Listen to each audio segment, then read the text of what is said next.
बिस्मिल्लाहिर्रहमानिर्रहीम। अस्सलाम वालेकुम स्टूडेंट्स। आज के लेक्चर में हम जो डिस्कस करेंगे कि लेंसेज की जो एप्लीकेशन है कि सिंपल माइक्रोस्कोप जो है वो क्या होता है, उसकी डेफिनेशन और उसकी रे डायग्राम देखेंगे। फिर उसके बाद उसकी मैग्नीफिकेशन देखेंगे। और मैग्नीफिकेशन का हम लोगों ने प्रीवियस लेक्चर में डिस्कस कर लिया था कि मैग्नीफिकेशन एक्चुअली क्या होती है। तो आज हम सिंपल माइक्रोस्कोप के देखेंगे। माइक्रोस्कोप को अगर आप डेली लाइफ में देखें, माइक्रोस्कोप सिंपल क्या होता है, एक लेंस होता है, ठीक है। सिंपल कौन सा लेंस होता है ये हम बाद में डिस्कस करेंगे। हमने दो टाइप के लेंसेज पढ़े थे, कन्वेक्स लेंस और कनकेव लेंस। तो माइक्रोस्कोप एक्चुअली किस लिए यूज़ करते हैं, ठीक है। अगर हम लोगों ने कोई छोटा सा सैंपल है, कोई एक ऐसा ऑब्जेक्ट है जो कि बहुत ज़्यादा स्मॉल है और उसकी डिटेल इमेजिंग चेक करनी है, तो उसके लिए हम एक डिवाइस यूज़ करेंगे, ऑप्टिकल डिवाइस, सिंपल माइक्रोस्कोप या मैग्नीफाइंग ग्लास जिसे कहते होते हैं, ठीक है। तो वो जो मैग्नीफाइंग ग्लास है वो कैसा इमेज फॉर्म करेगा, वो एक ऐसा इरेक्ट इमेज फॉर्म करेगा और मैग्नीफाइड इमेज फॉर्म करेगा, ठीक है। तो हम लोग ने अपने प्रीवियस लेक्चर्स में डिस्कस कर लिया है कि कन्वेक्स लेंस और कनकेव लेंस जो होते हैं वो किस टाइप के इमेज फॉर्म करते हैं, ठीक है। तो यहाँ पे हम लोग देखेंगे कि जो कन्वेक्स लेंस होता है, ठीक है, कन्वेक्स लेंस एक ऐसा लेंस होता है जो कि कन्वर्जिंग लेंस होता है और ये किस टाइप का इमेज फॉर्म करता है, ये वर्चुअल, इरेक्ट और इनलार्ज या फिर मैग्नीफाइड इमेज जो है वो फॉर्म करता है, ठीक है। फिर वो किस कंडीशन में फॉर्म करता है, अगर ऑब्जेक्ट को हम लोग प्लेस करते हैं between the optical centre and the principal focal length, ठीक है, within the focal length of the lens अगर ऑब्जेक्ट को प्लेस करते हैं तो हमारे पास एक लार्ज इमेज जो है वो फॉर्म होता है, ठीक है। क्लियर है, ये डायग्राम से भी हम लोग देख लेते हैं। तो सिंपल माइक्रोस्कोप एक्चुअली क्या होता है, सिंपल माइक्रोस्कोप हमारे पास एक कन्वेक्स लेंस होता है जिसकी फोकल लेंथ क्या होती है, बहुत ज़्यादा शॉर्ट होती है और इसे हम लोग मैग्नीफाइंग ग्लास भी कहते होते हैं, ठीक है। इसकी वर्किंग प्रिंसिपल बिल्कुल वैसा ही है कि ऑब्जेक्ट को आपने प्लेस करना है within the focal length of the lens and magnified virtual erect images form, ठीक है। तो वो जो इमेज फॉर्म होता है क्योंकि वो इतना ज़्यादा बड़ा होता है, हम यहाँ रे डायग्राम से देखते हैं। ये वाली जो कंडीशन है कि हम लोगों ने कन्वेक्स लेंस ले लिया और ऑब्जेक्ट को हमने किधर प्लेस किया, ये ऑप्टिकल सेंटर है, centre of the lens and this is principal focus, ठीक है। हम लोगों ने ऑब्जेक्ट को किधर प्लेस किया, with in the focal length of this lens, ठीक है। तो यहाँ पे हम लोग देखेंगे कि ये रेज ऑफ लाइट जो है वो यहाँ बिहाइंड दिस ऑब्जेक्ट जो है वो यहाँ पे एक वर्चुअल पॉइंट बना रही है, ठीक है। यहाँ पे एक इमेज फॉर्म हो रहा है, दिस इज एन ऑब्जेक्ट और यहाँ पे इमेज बन रहा है, ठीक है। अगर इमेज को देखें तो वो बिल्कुल इरेक्ट है। अगर ये देखें, ये हमारे पास ऑब्जेक्ट था और इसका जो इमेज है वो इस तरह का फॉर्म हो रहा है, ठीक है। तो इमेज जो है उसकी नेचर कैसी, इरेक्ट है। दूसरा ये कि this is not real, virtual image form हो रहा है।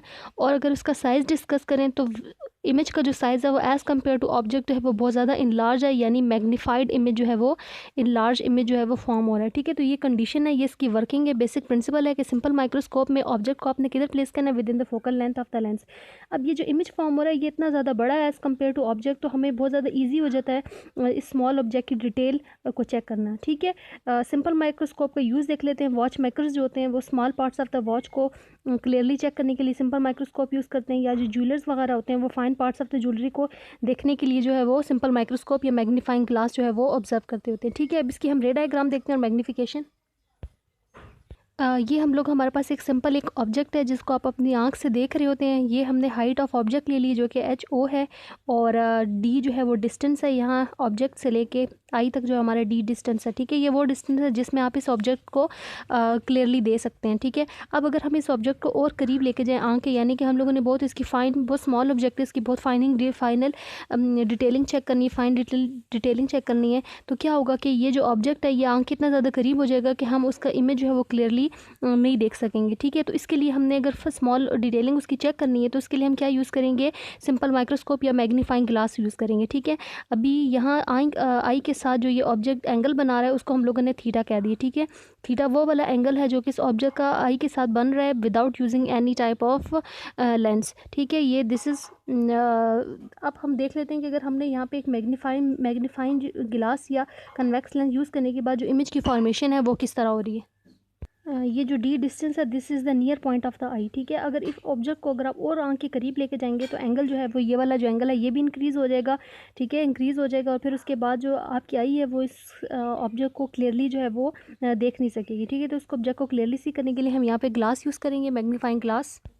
ये फर्स्ट वाली फिगर जो है वो विदाउट यूजिंग अ लेंस है। अब यहाँ पे हम लोगों ने convex lens magnifying glass use किया हुआ है, ठीक है, जो सिंपल माइक्रोस्कोप होता है। तो यहाँ पे अब देखें, अगर हम लोग ये वो ऑब्जेक्ट था, इसको हमने आंख के और करीब किया है, ठीक है, जैसे आंख के करीब किया तो हम उसको ईजिली ऑब्जर्व नहीं कर सकते थे, देख नहीं सकते थे, इसीलिए हम लोगों ने यहाँ पे एक मैग्नीफाइंग ग्लास यूज़ किया हुआ है, कम सिंपल माइक्रोस्कोप यूज़ किया हुआ है। अब यहाँ पे अगर देखें आपके पास, तो हमारे पास इमेज फॉर्म हो रहा है, HI जो है वो इमेज फॉर्म हो रहा है एज़ कम्पेयर टू ऑब्जेक्ट जो है वो बहुत ज़्यादा इन लार्ज मैग्नीफाइड इमेज है, ठीक है। और जो एंगल सबटेंड कर रहा है, यहाँ जो एंगल जो बन रहा है वो कितना है, थीटा प्राइम है। D नॉट वो वाला डिस्टेंस है जो बहुत ही करीब का डिस्टेंस है, ठीक है। इस ये वो डिस्टेंस है जिस पे आप ऑब्जेक्ट को क्लियरली विदाउट यूजिंग लेंस जो है वो नहीं देख सकते। जबकि ये वाला जो D है, इस D को हम लोग कहते होते हैं least distance of distinct vision, ठीक है। और ये जो डिस्टेंस होता है ये ऑलमोस्ट कितना होता है, 25 सेंटीमीटर होता है। ये यहाँ पे फिक्स हम कांस्टेंट रखते होते हैं, ठीक है। This distance is called least distance of distinct vision, ठीक है। ये नॉर्मल ह्यूमन आई का जो स्मॉलेस्ट डिस्टेंस होता है जहाँ तक वो किसी भी एक ऑब्जेक्ट को क्लियरली जो है वो ऑब्जर्व कर सकता है। तो ये सिंपल माइक्रोस्कोप की रे डायग्राम है। अब हम यहाँ पे इसके मैग्नीफिकेशन का फार्मूला लिख लेते हैं कि एक्चुअली इसकी मैग्नीफाइंग पावर जो है सिंपल माइक्रोस्कोप की कितनी होगी। हमने अपने प्रीवियस लेक्चर में डिस्कस किया था कि रिजॉल्विंग पावर का मतलब होता है कि अगर आपने एक बहुत स्मॉल ऑब्जेक्ट है, ठीक है, इसको क्लियरली ऑब्जर्व करना है तो हम एक ऐसा माइक्रोस्कोप यूज़ करेंगे जिसकी रिजॉल्विंग पावर क्या होगी, बहुत ज़्यादा हाई होगी। जितना उसकी रिजॉल्विंग पावर हाई होगी उतना ही उसको हम लोग रिजॉल्व का एक्चुअली मतलब ये होता है कि किसी भी ऑब्जेक्ट को डिवाइड कर देना, ठीक है। तो इसलिए हम उसके पार्ट्स को इजीली डिवाइड करके ऑब्जर्व कर सकते हैं, देख सकते हैं। तो हम एक माइक्रोस्कोप की जो मैग्नीफाइंग पावर है वो यहाँ पे लिख लेते हैं कि मैग्नीफिकेशन क्या होगी इसका। सिंपल अगर मैग्नीफिकेशन देखें सिंपल माइक्रोस्कोप की तो वो क्या होगी, magnification produce by simple microscope is basically the ratio of the size of the image seen through the microscope to the size of the object seen without the microscope, ठीक है। ये इसकी magnification का फार्मूला है, वो हम यहाँ पे लिख सकते हैं, size of the image divided by size of the object, ठीक है। इसकी आफ्टर कैलकुलेशन के बाद और काफ़ी डेरिवेशन के बाद हमारे पास जो इसकी मैग्नीफिकेशन या मैग्नीफाइंग पावर आई है, उसका फार्मूला हमारे पास क्या होता है, magnification is equal to M is equal to 1 + D divided by small f, ठीक है। तो यहाँ पे जो D है, D इज़ बेसिकली क्या है, least distance of distinct vision है, जो कि हम लोगों ने यहाँ पे कांस्टेंट रखा हुआ है। कितना रखा हुआ है, 25 सेंटीमीटर है, ठीक है। और f जो है स्मॉल है वो क्या है, फोकल लेंथ है। तो फोकल लेंथ जो है वो क्या होगी, अगर हमारे पास हम लोगों ने एक हाई मैग्नीफिकेशन रिक्वायर्ड है, ठीक है। तो हाई मैग्नीफिकेशन या मैग्नीफाइंग पावर के लिए ज़रूरी है कि उसकी जो फोकल लेंथ है उस कन्वेक्स लेंथ की वो क्या होनी चाहिए, शॉर्ट होनी चाहिए। अगर आप यहाँ देखें तो मैग्नीफिकेशन और फोकल, इस फार्मूला के अकॉर्डिंग मैग्नीफिकेशन और फोकल लेंथ का जो इनवर्स रिलेशन है। तो अगर हमें बहुत ज़्यादा हाई मैग्नीफिकेशन चाहिए तो कन्वेक्स लेंस जो है उसकी फोकल लेंथ एक ऐसा लेंस यूज़ करना है जिसकी फोकल लेंथ क्या होगी, बहुत शॉर्ट होगी। तो जितनी भी स्मॉलर फोकल लेंथ होगी लेंस की, उतना ही उसकी मैग्नीफिकेशन या मैग्नीफाइंग पावर क्या होगी, लार्ज होगी। उसकी डिटेलिंग, किसी भी स्मॉल ऑब्जेक्ट की डिटेलिंग चेक करना जो है वो बहुत ज़्यादा ईजी होगा, ठीक है। अब इसके बाद हम लोग डिस्कस करेंगे अगला जो माइक्रोस्कोप है विच इज़ कंपाउंड माइक्रोस्कोप, ठीक है। उसकी एक्यूरेसी जो है वो ज़्यादा मैग्नीफिकेशन होती है, बहुत ज़्यादा हाई मैग्नीफिकेशन होती है as compare to simple microscope. क्योंकि उसके अंदर हम जो है वो 2 लेंस जो है वो यूज़ करेंगे, ठीक है। अच्छा, फिर उसके बाद हम लोग पढ़ेंगे टेलीस्कोप बेसिकली दूर की चीज़ों को देखने के लिए या जो है हम ऑब्जर्व करते होते हैं, ठीक है। अगले लेक्चर में डिस्कस करेंगे इन सबको।